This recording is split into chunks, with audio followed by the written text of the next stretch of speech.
6-Minute English. From bbclearningenglish.com.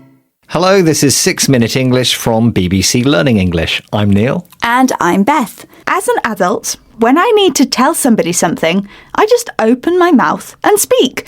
Neil, I'm hungry. You'd better get something to eat then. And when I want something, it's the same. I just ask, can you pass me that pen, please, Beth? Yep, there you go. So that's now, but as babies, we're not able to speak. We can only communicate with our bodies or by crying. We can't clothe, feed, or wash ourselves. We rely on others totally for our survival. We've all been one, but how do newborn babies tell mum and dad what's going on before they can speak? That's what we'll be investigating in this episode, along with some useful new vocabulary, all of which you can find on our website, bbclearningenglish.com.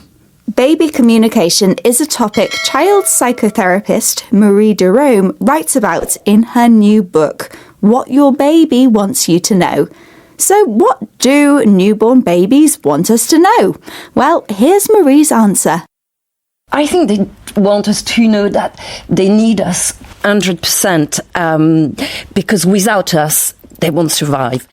Without someone caring for them, babies wouldn't survive. So, on a basic level, every baby is saying, "Take care of me." Marie says babies need us 100%. She uses the phrase 100% to emphasise that what she said is completely true. And we'll hear more soon, but first I have a question for you, Neil. Although they look small and helpless, babies are born with some amazing abilities. So which of the following statements about newborn babies is true? A. Babies are born with a full set of teeth. B. Babies' eyes change colour. Or C. Babies have the same number of bones as an adult. Oh, that's an interesting question. I think I know the answer, though. I'm going to go with B. Babies' eyes change colour. OK, well, we'll find out if that's right at the end of the programme. Now, if you've spent time with a baby, you've probably noticed how much they move their little arms and legs. Here, Marie Jerome explains the meaning of these movements to BBC Radio 4 programme Woman's Hour. 75% of their movement are intentional, synchronized. They're not jerky. We know to the naked eyes, they appear very jerky, but they're not. They're there to bring us in, the parents. You know, they need us. So they all those movements are there to say, look, come, look at me. I need you. I want to, to play with you. Babies move their arms and legs to create a bond with their parents. To the naked eye, these movements look jerky, an adjective meaning sudden and quick, not smooth-flowing. The phrase "to the naked eye" means in a way that can be seen without special instruments like a microscope, or is seen in the way an ordinary person would.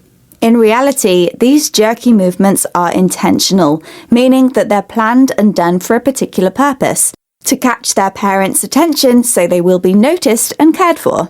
Marie's book is aimed at new parents who are learning to understand their baby's body language. But she also has advice for parents who are finding it difficult to bond with their newborn, as she explains here to BBC Radio 4 programme Woman's Hour. Parenting is really hard. Falling in love with this little baby is not, this idea that love at first sight.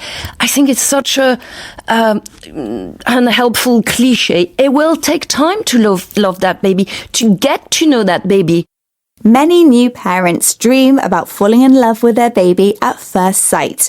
The idiom love at first sight means being in love with someone as soon as you see them for the first time. But Marie thinks this ideal dream can cause problems. She calls it an unhelpful cliche. A cliche is an overused phrase or comment that has been said so much that it's become unoriginal and uninteresting, and in some cases unhelpful. For example, by creating unrealistic expectations or by making parents feel guilty they're not doing enough. Marie says it takes time to get to know a newborn baby and to fall in love. But for most parents, all the misunderstandings, sleepless nights and dirty nappies are worth it for their amazing baby. And speaking of amazing babies, what was the correct answer to your question, Beth? Well, the correct statement was that babies' eyes change colour. I think you got that right, Neil. I did. It's an amazing fact, but apparently true. Yes, indeed. Okay, so let's recap the vocabulary we've learnt in this episode, starting with the phrase 100%, which can be used to emphasise that you completely agree with something, or that you consider something to be completely right or wrong. If you describe a movement as jerky, you mean it moves suddenly and stops and starts rather than flowing smoothly. The adjective intentional means planned and purposeful. The phrase to the naked eye means in a way that can be seen without special instruments or to someone without special knowledge. The idiom love at first sight describes the experience of starting to love someone as soon as you see them for the first time. And finally, an unhelpful cliché is an overused phrase or comment, a cliché, which has the effect of creating unhelpful or unrealistic attitudes. Once again, our 6 minutes are up, but remember you can find many more episodes, plus a quiz and worksheet for this one on our website, bbclearningenglish.com. Goodbye for now. Goodbye. 6 Minute English. From bbclearningenglish.com.